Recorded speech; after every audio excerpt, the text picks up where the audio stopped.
તો આજે આપણે જોઈશું કોલેરા વિશે, બરાબર. મોસ્ટલી આપણે નાના ત્યારથી થોડા સમજતા થયા હોય ત્યારથી આપણે શું કહેવાય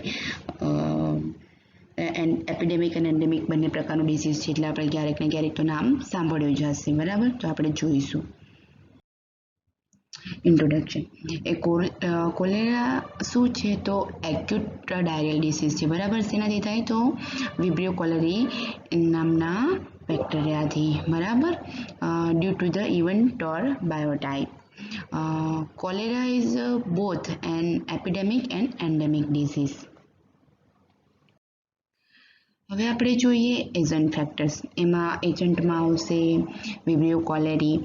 રેઝિસ્ટન્સ શું છે? તો જે cholera is killed within 30 minutes by heating at 56 degrees Celsius or within a few seconds by boiling.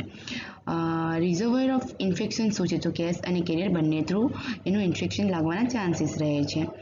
Infective મટીરિયલમાં શું આવશે? તો stool and vomit of cases and carriers. Period of કોમ્યુનિકેબિલિટીમાં તો a case of cholera is infectious period of 7 to 10 days, યાની કે એનો incubation period ગણીએ તો 7 થી 10 days સુધીનો જોવા મળે છે. Host factor. હોસ્ટ ફેક્ટરમાં એજ અને સેક્સ. તો કોલેરા બધા જ એજના વ્યક્તિને એફેક્ટ કરશે, ઓકે. અને સાથે સાથે મેલ ફિમેલ બધાને જ ઇફેક્ટ કરશે. ઇકોનોમિક સ્ટેટસ શું છે? તો highest in low economic groups. Environment ફેક્ટર્સમાં શું આવશે? તો vibrio transmission is rarely possible in a community with poor environment sanitizer, એટલે કે જ્યાં સરખું પર્યાવરણ એટલે કે એટમોસ્ફિયર સરખું ના હોય ત્યાં ઘણા બધા પ્રોબ્લેમ્સ જોવા મળે છે. હવે આપણે જોઈએ મોડ ઓફ ટ્રાન્સમિશન. તો મોડ ઓફ ટ્રાન્સમિશનમાં શું આવશે? તો ફિકલ contaminated water, contaminated food and drinks, પછી આવશે ડાયરેક્ટ કોન્ટેક્ટ. ઇન્ક્યુબેશન પીરિયડ તો few hours to 5 days but commonly 1 to 2 days. હવે જોઈએ આપણે ક્લિનિકલ ફીચર. ક્લિનિકલ ફીચરમાં શું આવશે? તો કોલેરા 3 સ્ટેજીસ જોવા મળે છે. First stage of evacuation, stage of collapse અને સ્ટેજ ઓફ રિકવરી. તો આપણે જોઈએ કે ઇવાક્યુએશન સ્ટેજમાં શું થાય છે. તો એમાં થશે onset is abrupt with profuse, બરાબર. પછી પેઇનલેસ હશે, જેમાં વોટરી ડાયરિયા જોવા મળશે, followed by vomiting. The patient may pass as many as 40 stools in a day, યાની કે એને આખો દિવસમાં 40 વારથી પણ વધારે સ્ટૂલ પાસ કરવા માટે જઈ આવે છે. The stool may have a rise water appearance, okay. એટલે કે પહેલા સ્ટેજમાં રાઇઝ વોટર એપિયરન્સ જોવા મળે છે સ્ટૂલનું, ઠીક છે. આ થયું આપણું સ્ટેજ ફર્સ્ટ. હવે આવશે stage of collapse. Stage of કોલેપ્સમાં શું આવશે? તો patient soon passes into a stage of collapse because of dehydration. કારણ કે જો પેશન્ટને 40 ટાઈમ્સથી વધારે વાર જવું પડશે તો બોડીમાંથી ફ્લુઇડ તો ઘટવાનું છે, જેના કારણે ડિહાઇડ્રેશન તો થશે જ. અને ડિહાઇડ્રેશન થાય વધારે પ્રમાણમાં તો પેશન્ટ કોલેપ્સમાં જતું રહે. તો એના ક્લાસિકલ સાઇન્સ શું છે? તો શંકન આઈસ, હોલો ચીક્સ એટલે કે બેસી જવા, સ્કેફોઇડ એબ્ડોમેન જોવા મળે, પછી સબનોર્મલ ટેમ્પરેચર તો થશે જ, પછી વોશરમેન્સ હેન્ડ એન્ડ ફીટ જોવા મળશે, એબસન્ટ પલ્સીસ, પછી આવશે અનરેકોર્ડેબલ હોય. પલ્સીસ એબસન્ટ તો હોય પણ સાથે સાથે અનરેકોર્ડેબલ હોય, આપણે રેકોર્ડ ના કરી શકીએ. બ્લડ પ્રેશર વધી જશે, પછી loss of skin elasticity, shallow and weak respiration જોવા મળશે, ઓકે. પછી બીજું શું આવશે? તો the output of urine decreases and may ultimate cease, okay. The patient becomes restless and complains of intense thirst and cramps in legs and abdomen. Death may occur at this stage due to dehydration and acidosis resulting from diarrhea. હવે આગળ જોઈએ તો stage of કોલેપ્સમાં જ કે death may occur at this stage due to dehydration and acidosis resulting from diarrhoea, okay. હવે જોઈશું આપણે stage of recovery. Stage of recovery માં શું આવશે? તો if the death does not occur, યાની કે જો કોલેપ્સમાં પેશન્ટ ગયું હોય અને જો એની ડેથ ના થાય તો પછી સ્ટેજ રિકવરી આવશે.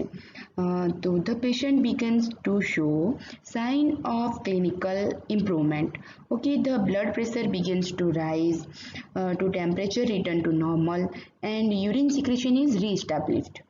ઓકે, એટલે કે યુરિન જે ડિક્રીઝ થઈ ગયું હોય એ ફરી પાછું નોર્મલમાં આવી જાય. હવે આપણે જોઈએ ટ્રીટમેન્ટમાં તો મોસ્ટલી ઇન્ફેક્ટેડ કેસીસને આપણે હોસ્પિટલાઇઝ કરવા પડતા હોય છે અને ઇન્ફેક્શનને કંટ્રોલમાં કેવી રીતે રાખી શકાય તો મોસ્ટલી એન્ટીબાયોટિક્સ યુઝ કરવાની હોય છે અને ડિહાઇડ્રેશન વધારે હોય તો એના માટે આપણે ઓરલી રિહાઇડ્રેશન મિક્સચર આપવાનું હોય જે WHO વડાએ રિકમેન્ડેડ કર્યું છે. તો એ WHO વડાએ જે રિહાઇડ્રેશન મિક્સચર કીધું છે તો એ મિક્સચરમાં શું આવી શકે, આઈ મીન કે શું આવે છે તો સોડિયમ બાયકાર્બોનેટ જો 2.5 ગ્રામ જેટલું હોય, સોડિયમ ક્લોરાઇડ 3.5 ગ્રામ, પોટેશિયમ ક્લોરાઇડ 1.5 ગ્રામ અને ગ્લુકોઝ 20 ગ્રામ જેટલું હોય છે અને એ બધાને 1 લીટર સેફ અને પોર્ટેબલ જે વોટર હોય એમાં નાખી અને પછી એકદમ મિક્સ કરી દેવાનું અને પછી એને 24 અવર્સ સુધી એને જ કન્ઝ્યુમ કરવાનું, એટલે કે એ જ પાણી પીવાનું હોય છે જેના કારણે ડિહાઇડ્રેશન ડિક્રીઝ થશે અને બોડી ફરી નોર્મલ સ્ટેજમાં આવતું જાય. હવે જોઈએ આપણે control of cholera. So it is now considered that the best way to control cholera is to develop and implement a national program for the control of all diarrheal disease because of similarities in the epidemiology, pathophysiology, treatment and control of cholera. Okay. આપણે જોઈએ કે cholera control માટેની કઈ guidelines આપી છે તો verification of the diagnosis, યાની કે cholera જેને પણ થયું તો પહેલાં ડાયગ્નોસિસ કરીને તેને વેરિફિકેશન કરવું ખૂબ જરૂરી બને છે.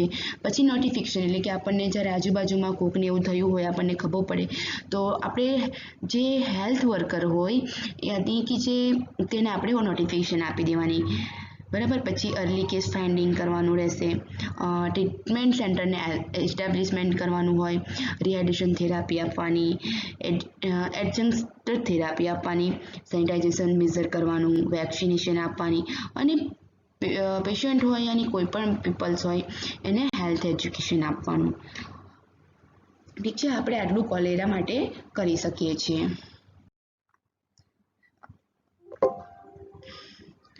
આ ઉપરાંત એકચ્યુઅલમાં આપણે જોઈએ તો કોલેરાને આયુર્વેદમાં વિસુચિકા તરીકે લીધું છે, જે ભાવ પ્રકાશે કીધું છે, બરાબર. એટલે કે કોલેરાને આપણે વિસુચિકા સાથે કોરિલેટ કરી શકીએ છીએ. તો ડ્યુ ટુ વાયુ પ્રકોપ in body pricking pain occurs that disease called as વિસુચિકા અને એના નિદાન શું છે તો અતિમાત્ર આહાર, મિથ્યાહાર એ મેઇન નિદાન છે વિસુચિકાના. ઓકે, અને એના સિમ્ટમ્સમાં જોઈએ તો ભાવપ્રકાશે કીધું છે કે મૂર્છા થાય, અતિસાર થાય, વમતું યાની કે ઉલટી થવી, પીપાસા, તરસ ખૂબ લાગવી, શૂલ થાય, ભ્રમ વગેરે. અને એની ચિકિત્સામાં ભાવપ્રકાશે શું કીધું છે તો એ આપણે જોઈએ તો અપામાર્ગ મૂળ પીષ્ટી વિધ જલ આપવાનું, પછી કારવેલ લખપત્ર સ્વરસ આપી શકાય અને તેલ પાન કરાવી શકાય. આવી રીતે આપણા આયુર્વેદમાં પણ એની ટ્રીટમેન્ટ શક્ય છે અને જો આપણે વિસુચિકા સાથે કોલેટ કરીએ તો આ પોસિબલ બને છે. Thank you.